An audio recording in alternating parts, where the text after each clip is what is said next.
Slice of Life, home of every soul.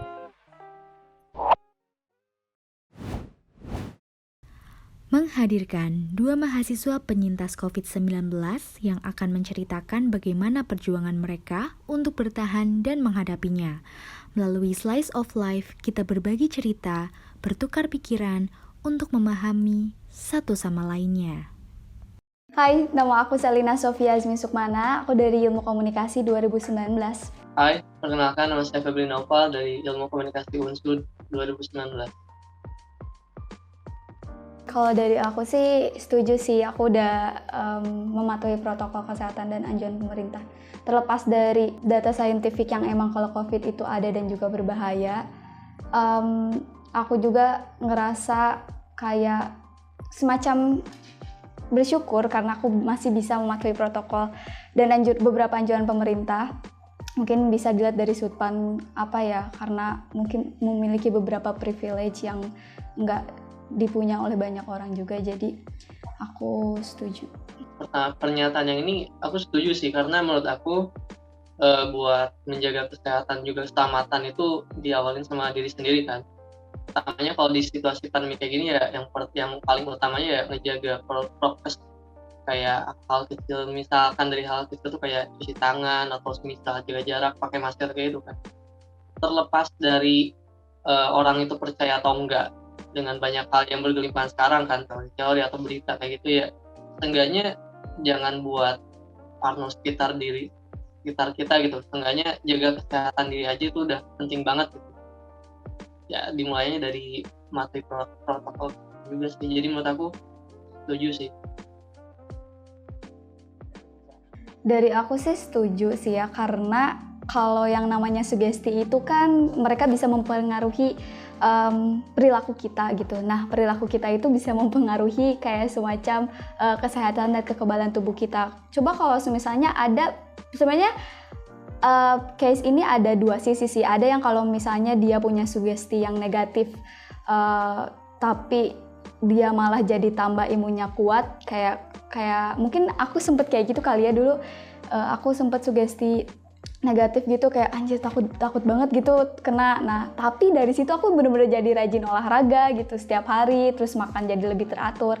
Tapi ada juga mungkin yang kebalikannya gitu, ketika mereka emang dikasih sugesti yang emang atau memiliki sugesti yang nggak baik, itu mereka tiba-tiba kayak semacam jadi kepikiran terus mungkin jadi sampai stres dan akhirnya mengganggu kegiatan yang lainnya. Jadi misalnya kayak daya makan, nafsu makan jadi turun, ataupun jadi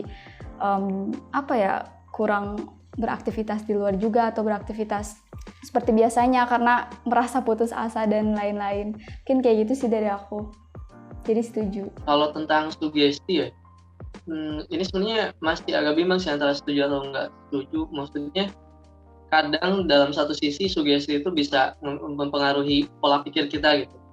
Akhirnya merubah prinsip hidup kita atau gaya hidup kita, bisa jadi ke baik atau ke buruk gitu. Cuman mungkin kalau lagi sikon kayak gini ya, nggak langsung sih sugesti bisa mempengaruhi imun tubuh dengan cara kita tuh berpikir positif gitu. Kalau semisal lingkungan kita lagi dalam tanda kutip cukup membahayakan gitu ya, kita bersugesti aja bahwasannya ya diri kita sehat, diri kita istilahnya baik-baik aja gitu, sama kita menjalani hidup kita dengan baik. Jadi menurut aku sih, kalau misal sugesti mempengaruhi atau enggak dalam kondisi sekarang ya setuju sih.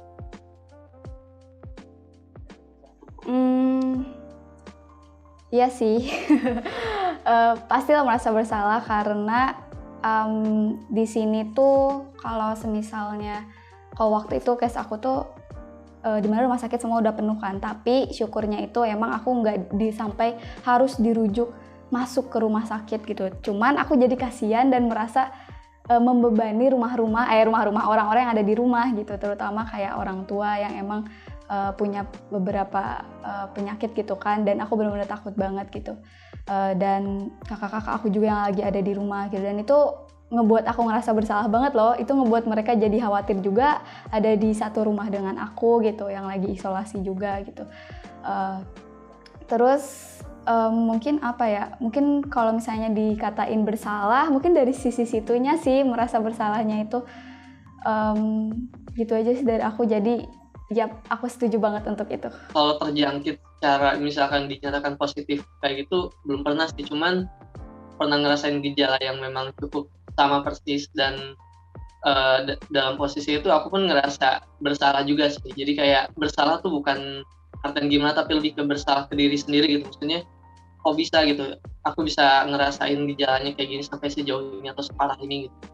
Terus kayak mikir lagi apa sih yang udah aku lakuin gitu. Setidaknya mungkin aku nggak ngatuin prokes atau nakal gitu, dalam artian main-main keluar pas kondisi sekarang. Kalau misalkan ya istilahnya merasa bersalah, ya tentu merasa bersalah sih. Cuman jangan sampai keterusan aja gitu ya. Stay positif aja gitu. Bahwasanya ya, kalau misalnya udah tahu keadaan gini ya lebih sportif aja. Oke, kedepannya harus gimana gitu aja. Jadi setuju sih. Kalau ini bicarainnya pas aku terjangkit, sebenarnya nggak ada sih, aku nggak ada perasaan kayak gini. Cuman justru sebelum aku emang sempet itu tuh, aku malah jadi kepikiran gitu, kayak aduh aku kira-kira bakalan ini nggak ya, bakalan ngalamin tahun besok nggak ya, karena lihat kayak teman-teman aku udah pada pulang duluan dan lain-lain. Itu juga sempet aku ngerasa kayak gitu, but untuk kesini itu udah bisa, syukurnya udah bisa dihandle. Tapi mungkin untuk sekarang yang jadi concern, kecemasan itu bukan karena akan selamat atau tidak dari si virus ini, tapi dari semacam apa ya, mungkin dari sisi finansial gitu loh. Jadi kita bener-bener kayak concernnya tuh bakalan selamat atau enggak di bidang finansial, terutama di waktu pandemi kayak gini gitu. Nah, kalau yang ini aku kurang setuju sih, soalnya seperti yang pernyataannya sebelumnya kan, karena aku belum pernah istilahnya dicap positif secara by test kayak gitu kan, cuman gejala doang. Tapi mungkin ya menurut aku orang-orang di luar sana pun sempat merasakan ini, tapi bukan ke arah putus asa yang memang berlebihan, tapi lebih ke panik mungkin ya. Karena mungkin pertama kali mengalami gejala ataupun peristiwa kayak gitu yang memang kita lihat di sekitar atau di berita atau informasi gitu emang mengerikan gitu. Jadi pola pikirnya udah ke arah sana aja gitu. Jadi menurut aku kurang setuju sih sama pernyataan ini. To be honest, sebenarnya kalau stigma buruk aku nggak tahu ya. Karena kalau di depan sih orang-orang, mau itu orang-orang terdekat ataupun teman-teman aku, itu syukurnya alhamdulillah emang support. Tapi tetap aja sih ada yang bilang mah gitu, kayak semacam ngait-ngaitin sama kegiatan yang lagi aku lakuin di luar rumah, terus nganggap stigma buruknya mungkin dari hal kayak aku terlalu ketat prokes gitu, karena ada pepatah kayak semacam yang berlebihan itu tidak baik gitu, padahal aku kan nggak berlebihan kayak gitu. Sebenarnya kalau semisal itu setuju nggak setuju sih kalau dari aku, dari yang sepengalaman aku, karena aku mendapat stigma yang buruk juga ada sempet aku, tapi di sisi lain juga aku nggak mendapatkan hal itu juga gitu di beberapa kelompok orang gitu. Kalau misalkan pernyataan yang terakhir ini stigma ya, lebih ke stigma buruk dari orang-orang sekitar ya, setuju sih, meskipun orang-orang sekitarnya itu misalkan orang-orang terdekat kayak sahabat, keluarga atau teman-teman tetangga kayak gitu ya, meskipun mereka nggak ngasih perbedaan yang signifikan dalam sikap mereka ke kita gitu, misalkan kayak ngejauhin secara aktif gitu kan, atau benar-benar nutup diri mereka dari kita, kontak langsung dari kita gitu. Nah, meskipun halnya tuh kayak misalkan udah mulai kalau misal kita ketemu agak jaga jarak gitu, atau misalkan kalau salaman dia nolak gitu kan, padahal kita dekat-dekatan gitu kamarnya atau rumahnya gitu. Buat aku ya nggak langsung gitu ya, mungkin orang-orang tuh udah berubah pikirannya saat ngelihat orang lain itu terjangkit. Ya dalam satu sisi manusiawi sih, maksudnya mereka kan pengen bertahan juga gitu. Tapi ya dalam satu sisi cukup gimana ya, cukup bikin pilu juga nggak sih gitu. Jadi menurut aku setuju sih. Kenapa orang-orang tuh masih ada aja gitu yang memang ya dengan keegoisan mereka dan juga prinsip-prinsip mereka yang berbeda gitu, sebenarnya nggak salah sih untuk berbeda, cuman seenggaknya jangan merugikan orang lain juga gitu. Kenapa orang-orang bisa begitu langsung kayak percaya terhadap hal yang emang nggak ada, bukan sama ahlinya gitu kan? Karena kan kalau misalnya aku lihat kasus ini tuh dan baca di beberapa sumber lain juga, emang beliau kan emang bukan ahli di bidang itu kan. Oke lah kalau misalkan Anda punya prinsip yang berbeda atau misalkan dalam tanda kutip kepercayaan akan suatu hal yang berbeda gitu ya, itu silahkan gitu.